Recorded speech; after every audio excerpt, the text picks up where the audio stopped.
ministre. La parole est à monsieur Thierry Mariani.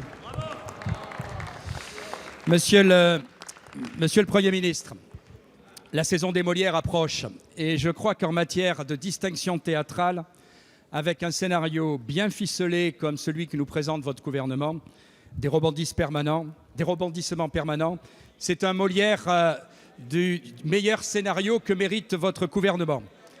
En effet, chaque jour une nouvelle annonce. Chaque jour, un ministre progressiste qui propose une mesure. Chaque jour, des suggestions. Regardons les 2 derniers actes. À l'approche d'une renégociation des règles d'indemnisation du chômage, Mme El Khomri et M. Sapin nous parlent de dégressivité des allocations chômage. Acte précédent, à Davos, Emmanuel Macron annonçait la fin des 35 heures grâce au projet de réforme du temps de travail. Et en moins de temps qu'il faut pour le dire, ces propositions qui animent le débat, qui animent la presse, sont immédiatement enterrées. Regardez par exemple le rapport Badinter qui a littéralement enterré la réforme du droit du travail. Alors, Monsieur le Premier ministre, les annonces de vos ministres sont démenties. Les propositions de l'opposition restent à ce jour sans suite. Je pense par exemple à celles faites par les régions qui demandent à prendre en charge l'accompagnement de la recherche d'emploi. Bref, au final, notre pays détient, vous le savez, un triste record. 3 590 000 chômeurs. Alors que la plupart des pays européens voient leur chômage reculer. En France, vous le savez, la courbe est loin de s'inverser. Ma question est donc simple.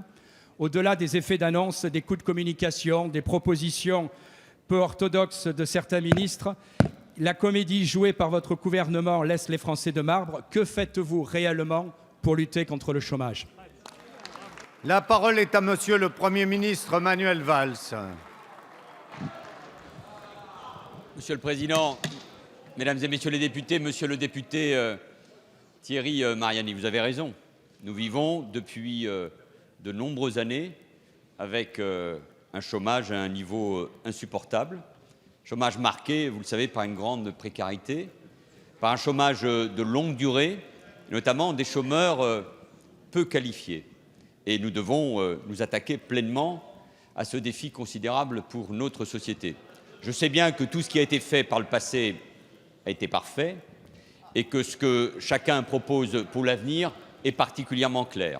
Mais au-delà de ces notations, ce qui importe au gouvernement et au président de la République, c'est l'engagement pour l'emploi et contre le chômage.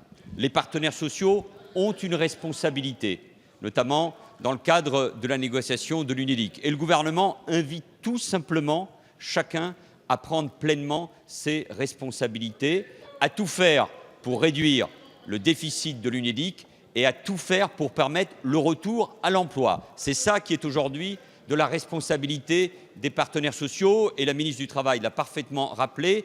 Si, par malheur, cette négociation n'aboutissait pas, le gouvernement, l'État, prendrait pleinement ses responsabilités. Nous avons rencontré ce matin avec plusieurs membres du gouvernement, d'abord à Matignon et ensuite l'occasion d'un déjeuner à l'Élysée, nous avons rencontré l'ensemble des présidents de région. Et je me suis exprimé juste avant de venir ici à l'Assemblée nationale avec le président des régions de France, M. Philippe Richert, sur le fait que nous étions en train d'élaborer pour les prochains jours, pour les prochaines semaines, un document conjoint qui donne davantage de responsabilités aux régions et dans le cadre des lois actuelles, c'est-à-dire de la loi NOTRe, voir s'il faut aller plus loin dans le cadre d'une nouvelle législation qui permette aux régions d'assumer et d'assurer pleinement leurs responsabilités dans le domaine du développement économique, de la formation, de l'accompagnement des chômeurs et de l'apprentissage. Et j'ai dit encore une fois que nous devions être à l'écoute de l'ensemble des régions, car au-delà des couleurs politiques,